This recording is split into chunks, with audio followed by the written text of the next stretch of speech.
छात्रों, तत्सत कहानी के बाद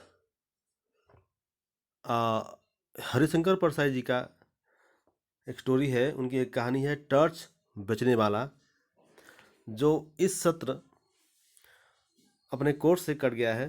इसलिए अब हम डॉक्टर राम कुमार वर्मा जी द्वारा लिखित एक नाटक दीपदान, जो ऐतिहासिक नाटक है, इसको हम एकांकी कहते हैं। एक ऐतिहासिक एकांकी के बारे में आज चर्चा करेंगे। डॉक्टर राम कुमार वर्मा हिंदी के बहुमुखी रचनाकार हैं। हिंदी कविता और एकांकी रचना में आपका महत्वपूर्ण योगदान है। आपको हिंदी एकांकी का प्रवर्तक माना जाता है। आपने ऐतिहासिक, सामाजिक, साहित्यिक, सांस्कृतिक, वैज्ञानिक, पौराणिक, समस्या प्रधान तथा हास्य व्यंग्य एकांकियों की रचना की है। अपने जीवन की सूक्ष्म अनुभूतियों को कुशलता से चित्रण किया है। आपके साहित्य में जीवन के आशावादी तथा कल्याणकारी पक्ष का कलात्मक चित्रण मिलता है। आपके रचनात्मक योगदान को हॉलैंड स्वर्ण पदक, देव पुरस्कार, कालिदास पुरस्कार, पद्म भूषण आदि से सम्मानित किया गया है।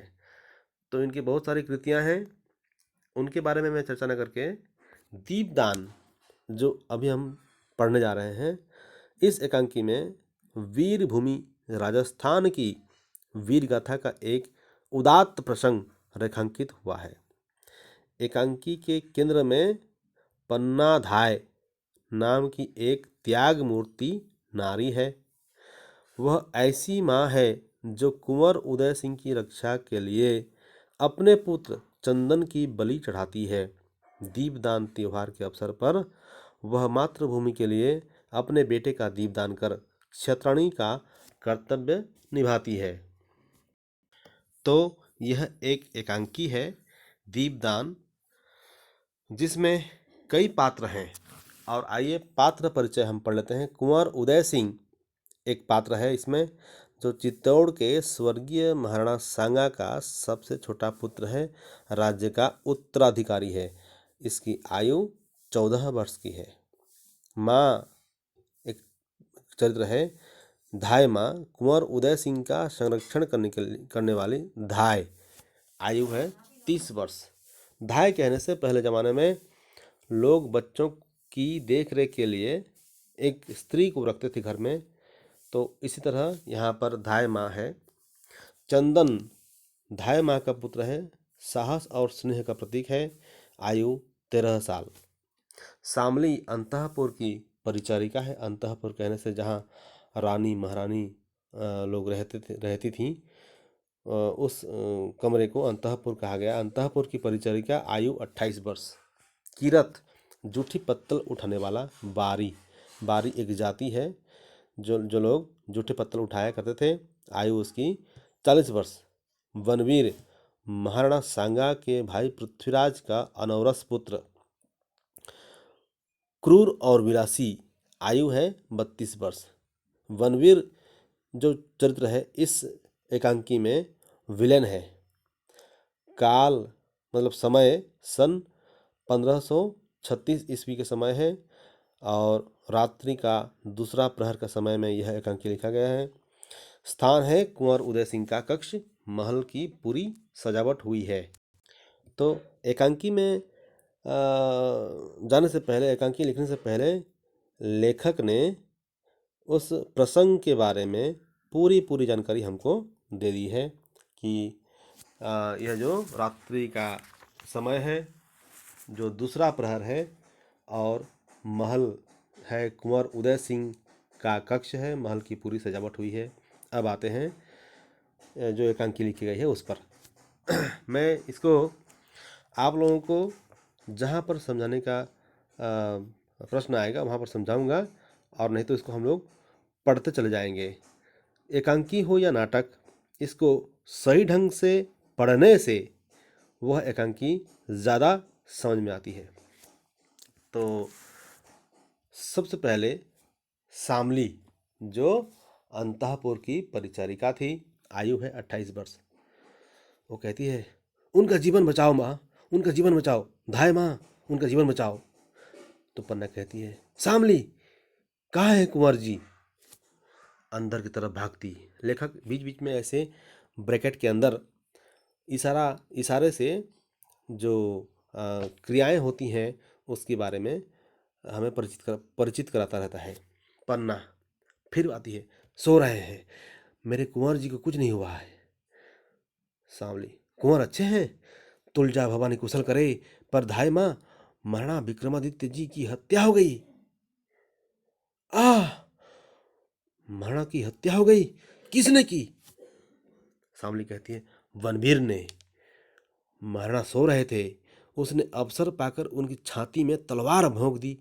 अतः अंतःपुर में वह हमेशा आता जाता था, इसलिए किसी ने उसे रोका नहीं। लोगों ने बनबीर को कहते सुना है कि वह कुंवर उदय सिंह को भी सिंहासन का अधिकारी समझकर जीवित रहने नहीं देगा, वह निष्कंटक राज्य करेगा, इसलिए मैं दौड़ाई हूँ धाय माँ। यहाँ मैं आपको थोड़ा बता दूं कि बनबीर जो है, जो महाराणा सांगा के भाई पृथ्वीराज का अनौरस पुत्र है, वह चाहता है कि सबको मारकर, राजा को तो ऑलरेडी वो मार चुका है, अब राजा के जो पुत्र है कुंवर उदय सिंह, उसे भी मारना चाहता है और इन सब को मारकर वह सिंहासन पर बैठना चाहता है। तो इसलिए वह अटैक करता हुआ, आक्रमण करता हुआ वह आ रहा है और इसकी भनक जो शामली है, अंतःपुर की परिचारिका, उसको मिल गई है। वह दौड़ती हुई आती है और जो पन्ना धाय है, जो कुंवर उदय सिंह की रक्षा करने वाली है, उसकी धाई माँ है, उसे वह आकर के कहती है कि बनवीर अब कुंवर उदय सिंह को भी मारना चाहता है। तो अब पन्ना कहती है, अब क्या होगा? शामली, थोड़ी देर बाद वह कुंवर जी को मारने आएगा, वह अपने को पूरा महाराणा बना लेना चाहता है, किसी तरह कुंवर जी की रक्षा होनी चाहिए धाई माँ। तब पन्ना कहती है, कुंवर जी की रक्षा अवश्य होनी चाहिए, अब मेवाड़ का उत्तराधिकारी एक यही तो राजपुत्र हैं। दुष्ट बनवीर को चित्तौड़ सहन नहीं कर सकेगा। भगवान एकलिंग, अब क्या होगा? तुलजा भवानी मुझे शक्ति दें कि मैं कुंवर जी की रक्षा कर सकूं। तो यहाँ पर हो क्या रहा है, अब ये सांवली और पन्ना धाय, ये दोनों मिल करके कुंवर उदय सिंह को रक्षा करना चाहते हैं, ताकि वह जो उत्तराधिकारी है, राज्य का उत्तराधिकारी है, उसकी रक्षा हो जाए और कोई दूसरा राजा यहाँ पर सिंहासन पर न बैठे। दूसरा राजा अगर अच्छा होता तो ठीक है, बनवीर जो है वो एक क्रूर शासक है, क्रूर और विलासी है, जिसकी आयु 32 वर्ष की है। सांवली कहती है, कुंवर जी की रक्षा शक्ति से नहीं होगी, युक्ति से, युक्ति ही कोई काम दे सकेगी। कोई आ रहा है। सांवली चुपचाप भाग जाती है। पन्ना, दरवाजे पर कौन है? तब कीरत वहां से आवाज देता है, अन्नदाता कीरत बारी, धाय माँ के चरण लागू, मैं तो जूठी पत्तल उठाता हूँ। आज तो बनबीर के साथ बहुत सावंतों ने खाना खाया है, इसलिए बड़ी टोकरी लेकर के आया हूँ। आज महल के बाहर इतने सिपाही क्यों खड़े हैं? तो यहाँ पर जो जूठी पत्तल उठाने वाला व्यक्ति आता है इसी वक्त। पन्ना कहती है, तुम कुंवर जी की बहुत प्यार करते हो ना? किरत, अन्नदाता, प्यार कहने में जबान पर कैसे आवे, वो तो दिल की बात है, मौके पर ही देखा जाता है। मैं उनके लिए अपनी जान तक हाजिर कर सकता हूँ। असल में यहाँ पर पन्ना के दिमाग में एक जो नया आइडिया आया है कि अब किसी तरह से कुंवर उदय जी को बचाया जा सके। फिर वह कहती है, वह मौका आ गया है किरत, कुंवर जी की प्राण संकट में है। बनबीर कुंवर जी की हत्या करके स्वयं महाराणा बनना चाहता है। इस समय हम उससे लड़ नहीं सकेंगे, एक तरकीब करनी होगी। तो ये तरकीब उसके दिमाग में अभी आई है। तुम बारी हो, तुम्हें बाहर जाने से कोई नहीं रोकेगा। कुंवर जी को टोकरी में लेटाकर उन पर गीली पत्तलें डालकर महल से बाहर निकल जाओ, जल्दी करो। और हाँ, तुम बेरिस नदी के किनारे मिलना, वहाँ जहाँ स्मशान है। किरत अंदर जाकर टोकरी उठाकर बाहर आता है। तो यहाँ पर हुआ ये है कि कुंवर उदय सिंह जो अभी बच्चा है वह सो रहा था, वैसे ही सोते हुए अवस्था में उसको किरत अपने टोकरी में लिटाकर उस पर पत्तलें बिछाकर छुपाकर वह महल से कहीं बाहर ले जाता है और उसे पन्ना कहती है कि तुम बेरिस नदी के किनारे मिलना, वहाँ जहाँ स्मशान है। तब किरत कहता है, धाई माँ आप बिल्कुल चिंता मत कीजिए, मैं जाता हूँ। और ऐसे कह करके किरत वहाँ से चला जाता है, किरत का प्रस्थान।